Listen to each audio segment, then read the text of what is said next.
Oh, my apologies. I mistook that for rummaging through trash, Emma remarked with a victorious grin, oblivious to the fatal error she was about to make.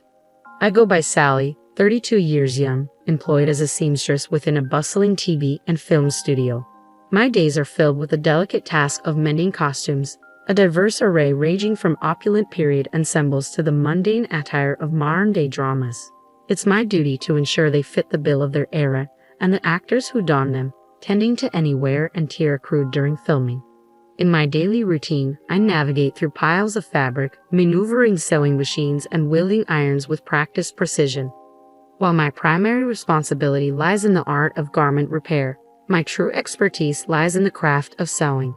From intricate fixes to crafting creations from scratch, my hands are adept at bringing fabric to life.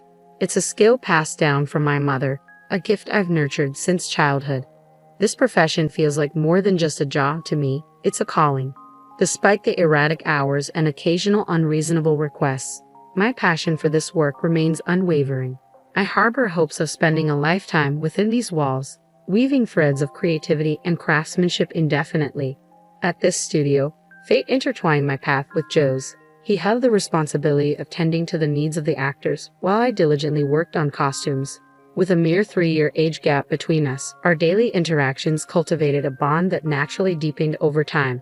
After 2 years of shared laughter and challenges amidst our bustling schedules, we took the plunge into matrimony.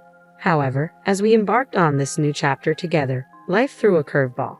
My world was shaken when my mother fell gravely ill and departed unexpectedly, casting a shadow over our joyous occasion and prompting Joe and me to postpone our wedding plans. Originally, our wedding plans were modest, envisioning a simple ceremony in a local church surrounded by close family. However, the unforeseen delay in our nuptials prompted us to reassess our priorities, setting our sights on saving up for a more elaborate celebration and a dream honeymoon. Given the erratic nature of our work schedules, the idea of renting a separate residence solely for sleeping seemed extravagant to us. Thus, in pursuit of our wedding fund, Joe and I made the decision to reside with his mother, Emma, in their family home. Both of us had experienced the loss of a parent early in life, forging a common bond in our shared grief. With my father's absence and Joe's similar experience, concerns for Emma's well-being weighed heavily on our minds. We embarked on this living arrangement with the best intentions, hoping to foster a harmonious relationship with Emma. Little did we know, it would mark the beginning of an unforeseen ordeal. Emma harbored no desire to foster a harmonious relationship with me. To her, I was nothing more than an interloper who had stolen her son's affections. The moment we settled into our new living arrangement, her relentless harassment commenced. Every corner of the house became an opportunity for criticism, each word laced with disdain. If I claimed Sally, she would begin, launching into a tirade about the state of the house and questioning my upbringing with thinly veiled insults. I endured the onslaught, striving to meet her exacting standards, even if it meant my hands cracked and blue from the relentless scrubbing. The demands for cleanliness were unfathomable, with no task too trivial to escape her scrutiny. Whether it was cleaning, laundry, or cooking, any imperfection, no matter how minor, warranted a redo, met with a nonchalant demeanor. As exhaustion set in, her harassment only intensified, each critique chipping away at my resolve.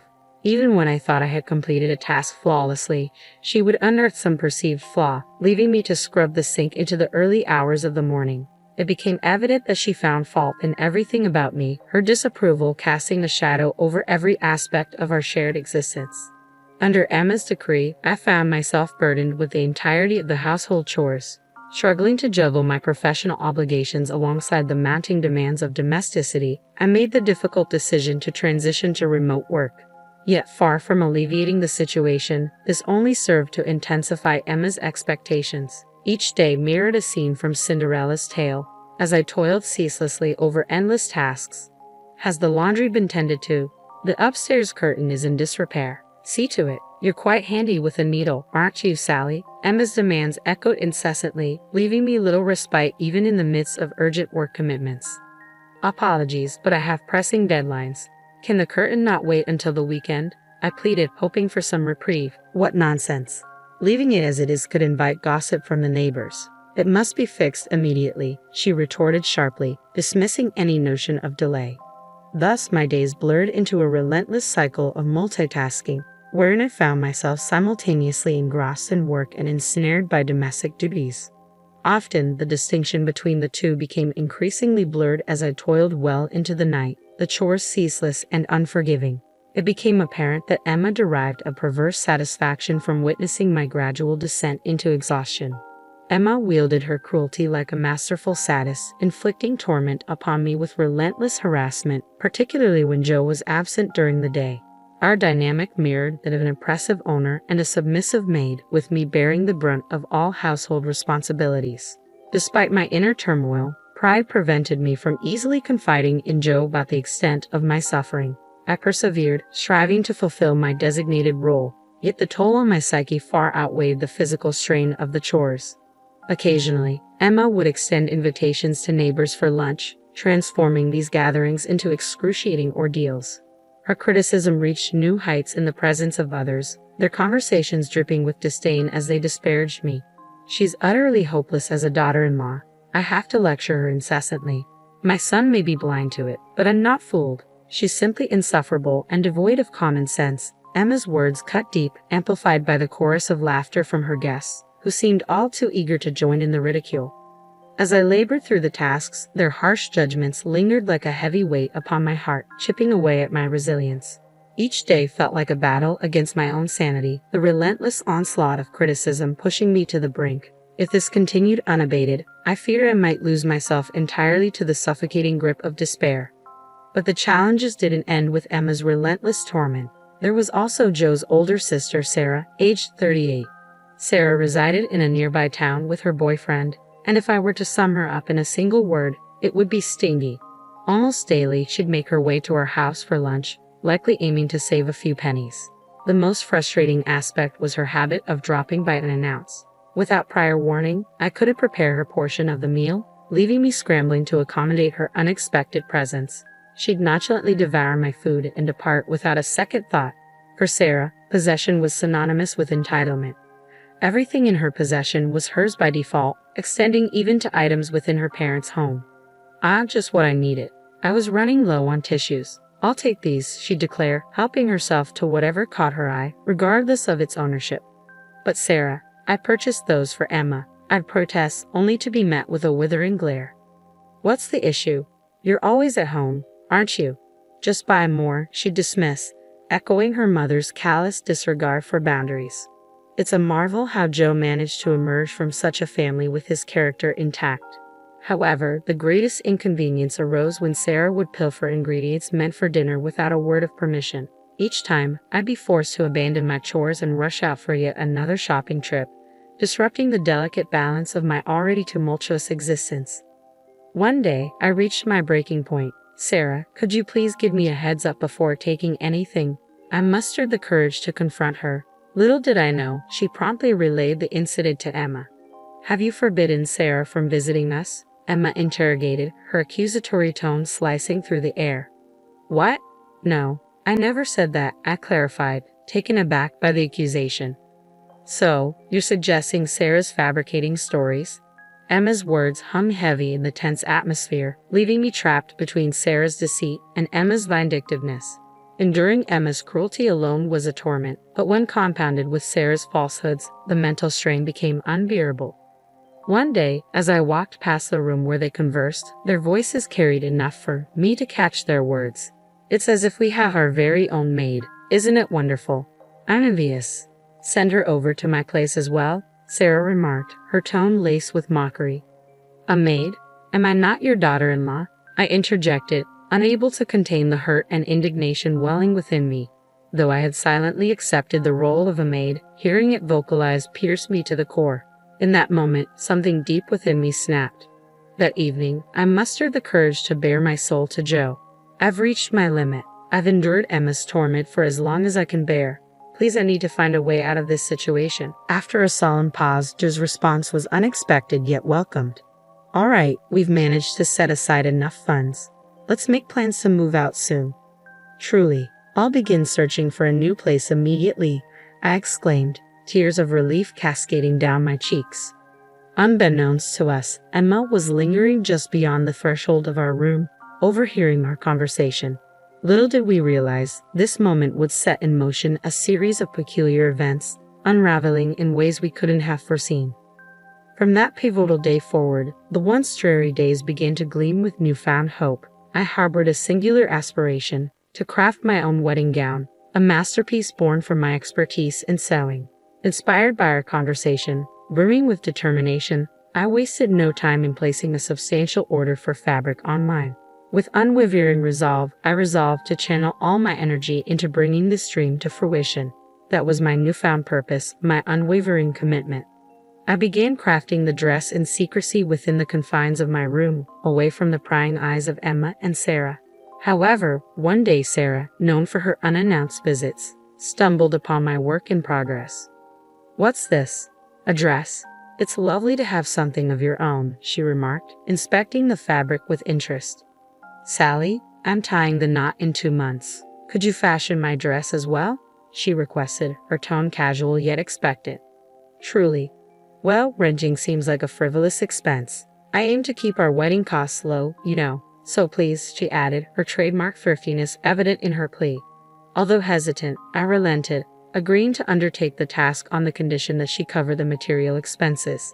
After all, it was quintessential Sarah, always seeking ways to pinch pennies. I began by crafting Sarah's dress, prioritizing her requests over preparations for our own wedding, which was still some time away. Sarah, however, made a curious request. "Keep this between us. Don't mention it to Mom." It became apparent she intended to deceive Emma, pretending to rent the dress while seeking financial aid from her. Whatever she paid me for the materials, she was determined to recoup, showcasing a level of frugality that bordered on impressive. I confided in Joe about the situation, hoping for guidance. His response was unsurprising yet disheartening. Once Sarah sets her mind on something, she rarely wavers. "I know it's a lot to ask, but if you could make the dress for her, it would greatly assist us," he admitted, his tone tinged with resignation. Though burdened by the request, I accepted with a determined smile. "Consider it done. I'll put my best foot forward," I reassured him, steeling myself for the task ahead. The prospect of being compensated for my efforts provided a much-needed source of motivation. I viewed it as an opportunity to refine my skills, all while saving on materials for my own wedding dress. Additionally, there lingered a glimmer of hope that this endeavor might foster a better rapport with Sarah. With this in mind, I dedicated myself to the task of dressmaking, squeezing it in between my household duties and primary job. Even Emma seemed to take notice of my newfound focus, occasionally casting curious glances into my workspace. As Sarah's wedding day rapidly approached, the dress I had been tirelessly crafting neared its completion. Then, unexpectedly, Emma paid a visit to my room wearing a smile. "You've been working diligently again today. Aren't you feeling exhausted?" she inquired, her sudden shift in demeanor leaving me unsettled. "Indeed, a little tired," I admitted cautiously, unsure of her intentions. "I'll brew some coffee. Why don't you take a break?" she suggested, her offer catching me off guard. "Really? That would be appreciated. Thank you," I responded, cautiously accepting her offer. With a reassuring smile, Emma assured me, "No need to thank me. I'll bring it to you shortly." Grateful yet wary of this unexpected act of kindness, I watched as Emma left the room, her humming leaving me with an inexplicable sense of unease. Emma making coffee for me, it was a gesture unprecedented in our tumultuous relationship. Various thoughts raced through my mind, but ultimately, I decided to put aside my concerns and return to my work. As I delicately added the final embellishments of lace to Sarah's dress, a sense of accomplishment washed over me. Despite the garment being intended for Sarah, I couldn't help but infuse it with a touch of my own care and affection. Suddenly, the aroma of coffee filled the air, signaling Emma's unexpected arrival. "Sally, may I come in?" she called through the door. Caught off guard, I hesitated before granting her entry. As she stepped into the room, my eyes widened in disbelief. Emma bore a tray overflowing with cups and saucers, each brimming with coffee. "Emma, wait, this wasn't just for two," I protested, noticing the excessive quantity of beverages. With a clumsy movement, Emma attempted to maneuver further into the room, causing the tray to teeter precariously. In a moment of panic, I reached out to steady her, but it was too late. The tray slipped from her grasp, sending cups crashing to the ground and coffee splattering in every direction. In the ensuing chaos, I stood frozen, my gaze fixated on the ruined dress now adorned with splotches of coffee resembling a peculiar giraffe pattern. A scream escaped my lips involuntarily, echoing the shock and dismay I felt in that moment. As I glanced up, I couldn't help but notice the fleeting smirk on Emma's face. "Oh no, I'm terribly sorry. It was an accident," she offered, her voice tinged with feigned remorse. "Are you alright? Wait, is that a dress? I thought you were rummaging through the trash." Emma's words pierced through me, leaving me speechless and bewildered. The shock of her actions rendered me momentarily speechless, my mind racing to comprehend her motives. Attempting to mask her malicious intent, Emma feigned concern. "Oh dear, you can't possibly wear that for your wedding, can you?" she remarked, her false sympathy thinly veiling her true intentions. It was then that my suspicions solidified into certainties. Emma was deliberately trying to sabotage our wedding, perhaps in a bid to thwart our plans of moving out afterward. But there was no time for anger. With adrenaline coursing through my veins, I darted to the bathroom with a stained dress and towel, frantically attempting to rinse off the coffee before the stain set. Emma's presence loomed in the doorway, her malicious grin fueling my determination to salvage the garment. "Need any assistance?" she offered with a sickening sweetness. "No, I'm perfectly capable," I retorted tersely, my voice tinged with a cold fury born of anger and panic. Just then, Sarah materialized behind Emma, her voice cutting through the tension like a knife. "What's going on? Are you tormenting Sally again?" Sarah's words hung in the air, a stark contrast to Emma's deceitful facade. "No, it's just an unfortunate accident. I accidentally spilled coffee on her dress," Emma replied smoothly, her tone dripping with insincerity. Emma's words dripped with apparent enjoyment, sending a chill down my spine. This was already a dire situation, but what followed was unexpected. "What? Are you serious? That's my dress." Sarah's voice rang out, incredulous and bewildered. Emma stood dumbfounded, her expression a mix of shock and disbelief. "Yours, Sarah? What do you mean? I had her make my dress. What am I going to do?" "My wedding is in 2 weeks," she exclaimed, panic seeping into her voice in a way I had never witnessed before. As I continued to scrub the dress, their frantic exchange unfolding before me, a realization dawned upon me. I had never disclosed to anyone that I was making the dress for Sarah. Emma's assumption that it was intended for me suddenly made sense. She wouldn't have purposefully spilled coffee otherwise. If she had known it was for Sarah, there would be no motive for her to ruin it. Joe and I have long harbored plans to escape the oppressive confines of this family home once the wedding is behind us. In Emma's eyes, I've forever been the interloper, the thief cat who dared to snatch away her beloved son. The idea of her son being whisked away by someone she deems a mere maid is unbearable to her. In her mind, sabotaging our wedding seemed like a desperate attempt to anchor her son to home. Such petty and vindictive thoughts birthed her bizarre actions. Sarah's fury erupted like a storm, her accusatory words aimed squarely at Emma. "How could you? Everything is ruined. I can't believe my own mother would sabotage my wedding. I'm truly sorry, Sarah.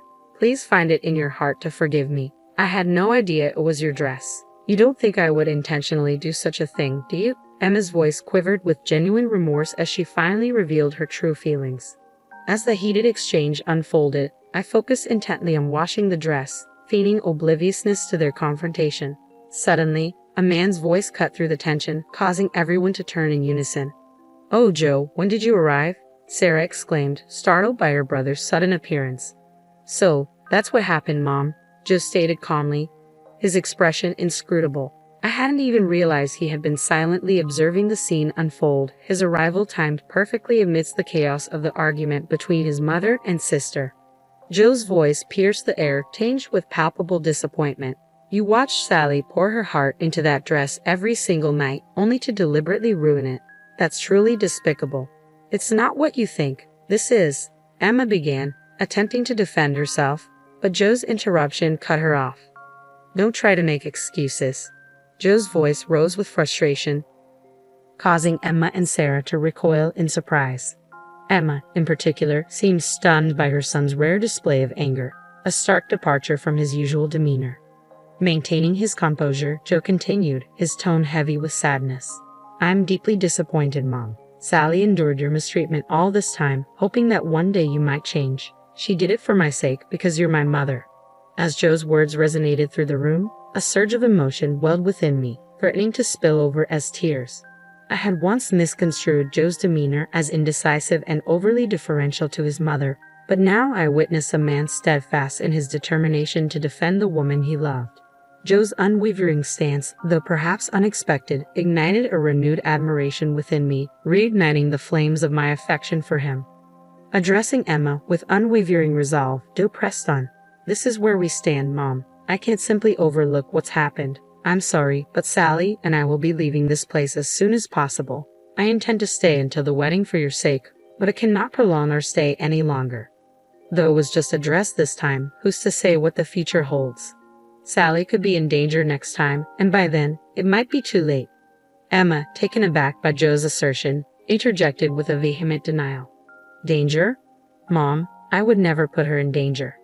Joe's voice quivered with restrained anger as he confronted Emma. "How could you speak so callously after destroying all of Sally's hard work?" While his tone was measured, his frustration was unmistakable. This was his mother, after all, and Joe chose to express his discontent with quiet intensity rather than resorting to aggression. As Joe's words hung in the air, his expression shifted into something I had never witnessed before, an amalgamation of anger tinged with profound sorrow. It was a stark departure from the affectionate bond he shared with his mother. Emma, typically quick to retort with sharp words, stood speechless, tears streaming down her cheeks. It was a rare sight to witness Emma, usually so formidable, reduced to tears by her own son's disappointment. Sarah, too, stood in stunned silence, her gaze oscillating between Joe and Emma. The tension in the room was palpable, the weight of the moment hanging heavily upon us all. Later, Sarah made the difficult decision to cancel her wedding, realizing it was too close to the date to proceed amidst the turmoil within their family. Sarah was resigned to the fact that she wouldn't be receiving a refund. "I'm not to blame. Emma was the one who footed the bill," she reasoned, her tone resigned. In Sarah's eyes, at least she wasn't losing any money, but the situation weighed heavily on Emma. It seemed that Emma was finally beginning to grasp the gravity of her thoughtless actions, which had spiraled out of control. The shock of being reprimanded by her son had left her visibly weakened. However, the fallout extended beyond the confines of our household. Sarah's abrupt cancellation of the wedding incensed her boyfriend and his family. The strain on their relationship became untenable, ultimately leading to their breakup. Sarah placed the blame squarely on Emma for the dissolution of her relationship, and the accusations continued to echo long after. After we departed from the family home, Emma's calls occasionally came, often with a request for money. It became evident that one of her reservations about our leaving was financial. While we lived together, we contributed to household expenses, but Emma solely relied on her pension for income. It seemed her financial assistance had become a crutch for her. Each time Emma reached out, Joe stood firm in his refusal. "Mom, why not find work? There are opportunities out there. We all need to stand on our own feet. Please let us move forward independently," he urged, his words laced with a sense of responsibility. Despite Emma's pleas to avoid abandonment, Joe remained resolute. His unwavering stance seemed rooted in a deep-seated sense of duty. Eventually, Emma found employment as a janitor, a role that strangely suited her penchant for cleanliness, eliciting a hint of irony. Following her breakup and departure from her previous living arrangement, Sarah returned to reside with Emma. However, she ceased working altogether, relying solely on Emma's part-time income and pension. Upon seeing her again, I couldn't help but notice a striking change. Sarah was nearly unrecognizable, having gained a significant amount of weight. Joe and I have found solace in our new apartment, reveling in the tranquility of our newfound happiness. Gone are the days of snide remarks and sarcastic jabs. Our life together now is a blissful contrast to the dysfunction of our past in that family home. With a date set for our wedding, we've opted for an intimate ceremony, inviting only close friends and colleagues. Emma and Sarah, both grappling with their own struggles, won't be on the guest list. We've chosen to keep our celebration free from disturbances as they brought their isolation upon themselves. As preparations for the big day commence, I've begun crafting a new dress, a symbol of fresh beginnings and the beauty that awaits. This gown will be a testament to resilience far surpassing the one marred by a giraffe-like pattern.